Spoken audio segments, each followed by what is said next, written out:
I knew he hated suits, but he honestly looked like a devil of the best kind dressed up as he was. His tailored black pants draped down his legs and accentuated his narrow waist. The black dress shirt wasn't tight, but it didn't hide his body either, and the black jacket and tie completed the look in a way that emanated power and sex, as always.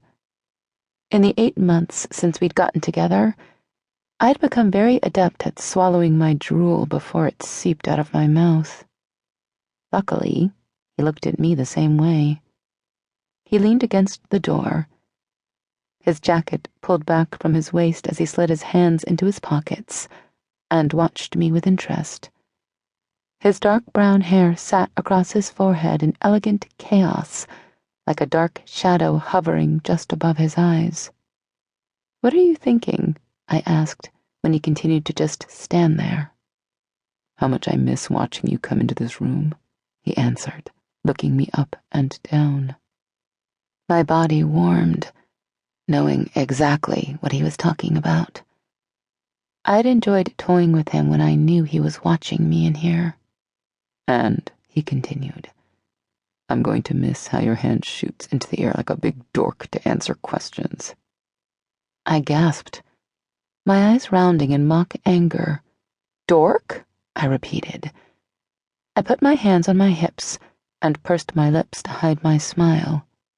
He grinned and kept joking, and also how you huddled so close to the desktop when you were concentrating on a test, and how you chewed your pencils when you were nervous. My gaze flashed to the side, where his old desk sat behind mine. He went on, pushing off the door and inching closer to me. "I'm also going to miss how you blushed when I whispered things in your ear when Penley's back was turned." He cocked his head to the side, and I looked up at him as he approached me. Shivers ran down my arms as I remembered Jared leaning forward over his desk and tickling my ear with his hot promises. I closed my eyes, feeling his chest brush against mine. "I'm going to miss sitting 2 feet away," he whispered over me, "and no one the wiser as to what I'd snuck into your room that morning to do to you." I sucked in a breath, feeling his forehead dip to mine. He continued, "I'm going to miss the torture of wanting you in the middle of class and not being able to have you. I'm going to miss us in this room, Tate." Me too.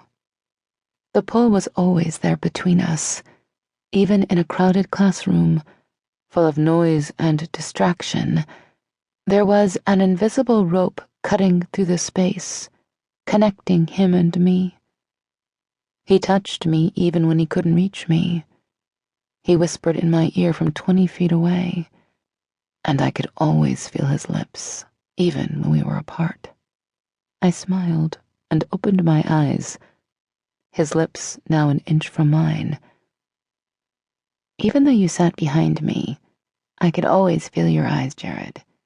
Even when you acted like you hated me, I felt you watching me." "I never hated you." "I know." I nodded gently, circling his waist with my arms. The 3 years he'd made an enemy out of me seemed unbearable at the time. Now I was just glad it was all over. I was grateful that we were here, together. But I wouldn't look back on high school as a very enjoyable experience, and I knew he had a lot of guilt about that. All of Jared's life, he'd suffered abandonment and loneliness, from his horrible father and alcoholic mother, from the neighbors who ignored what was happening, and from the teachers who looked the other way. The summer before freshman year, the parents who should have protected him hurt him nearly beyond repair. His father was abusive, leaving permanent scars, and his mother couldn't be there for him.